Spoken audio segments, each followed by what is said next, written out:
Human connection is something that we all need, and it's going to be even more easy and also harder for people to achieve. Now, let me explain. We've got AI. A lot of people are not even going outside. A lot of people are remote working.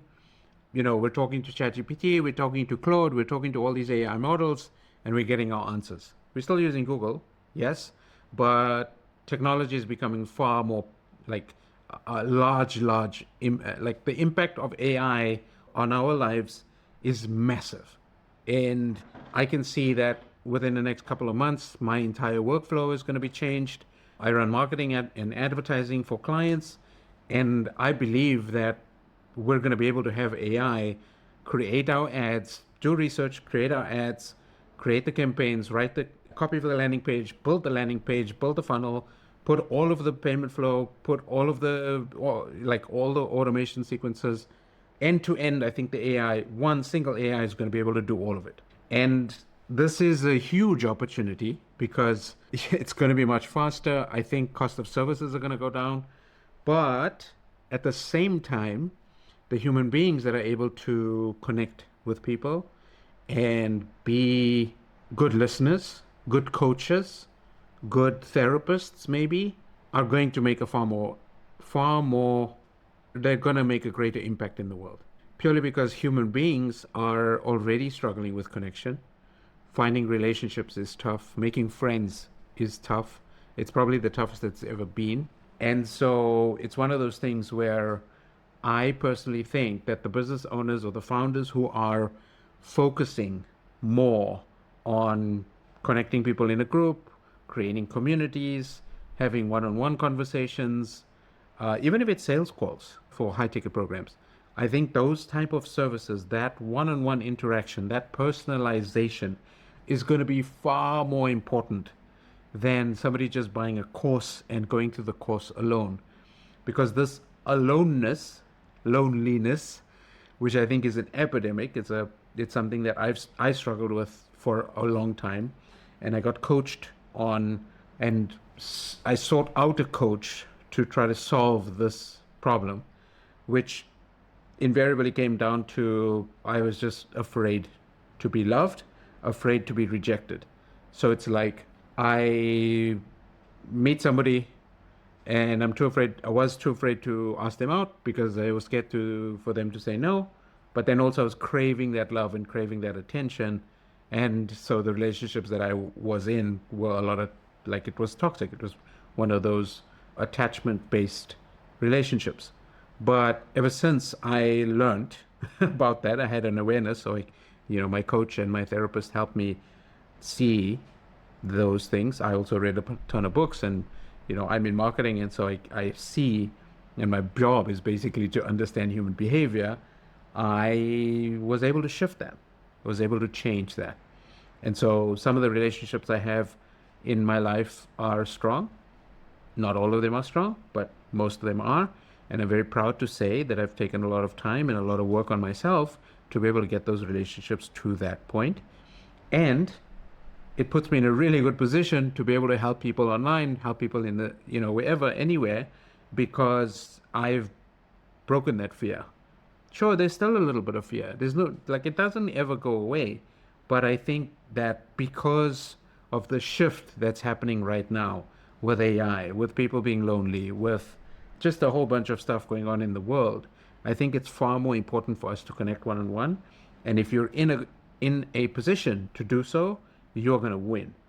Now, if you're not in a position to do so, if you have fear of rejection, if you have a fear of love or not being enough, or you're not good enough, or you're not pretty enough, or whatever the story is that's in your mind, I'm here to say, and I'm here to tell you that I was in your shoes, and it is something that you can work on. It is something you can change.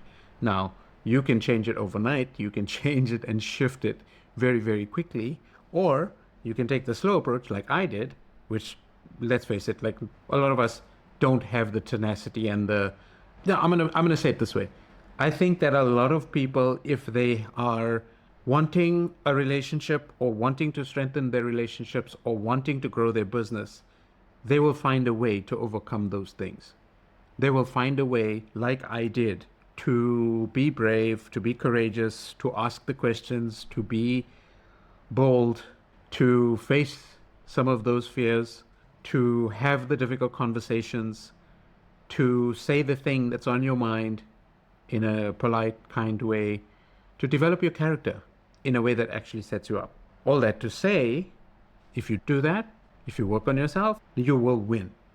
Doesn't matter what profession you're in, but one-on-one connection is going to be far more important because yes, AI is going to be able to do a lot of work for us, but that's not a bad thing because that frees us up to have and strengthen these relationships that we have. Can you imagine? We have tools. Maybe it's a laptop, or maybe it's a MacBook, or maybe it's a server somewhere online, open, it's in the cloud, and we tell it like, hey, go create content for myself. I'm the source material, and I'm going to make videos. I'm going to record videos once a week, and your job is to go package it all, publish it, build my audience for me. Now, I believe that commenting and being in the process in terms of reviewing what's being put out not only is a good thing, but also for your own awareness, because getting feedback from the audience is probably the most important piece, because us mentally, we do have to process that as well. And I think it's important to stay close to the audience in that way. It's not like, oh, AI is doing all the work to build my brand. I don't believe that's the right approach. But imagine, right? So let's say that that's one workflow in your business or in your life. And so you are outsourcing that or giving AI that ability to do that for you. What does that mean for you and your time? Now you can choose to spend time, the time that you would have taken to create, to publish and do all of these things. Maybe it's 3-4 hours, 5 hours a week. I don't know what your cadence is in terms of content, but let's say you free up 5 hours of your week, 1 hour per weekday. Maybe you have a date night with your girlfriend or your wife or your spouse. Maybe you spend an extra hour with your kids.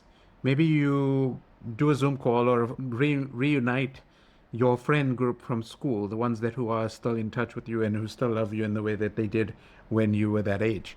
What are the things maybe you could go do some philanthropy that you've never thought, you've never had the time. Maybe you go to the gym. Maybe you build a Lego, like take up a hobby.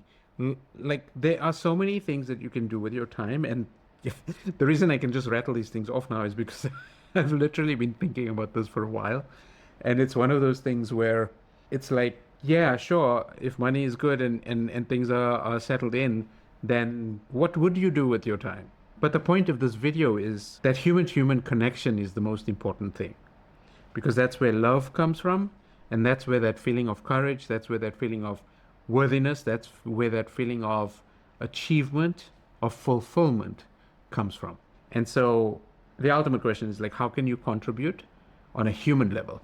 Sure, AI is going to do a lot of stuff to help us connect, but then once you have that connection, what are you going to do with it?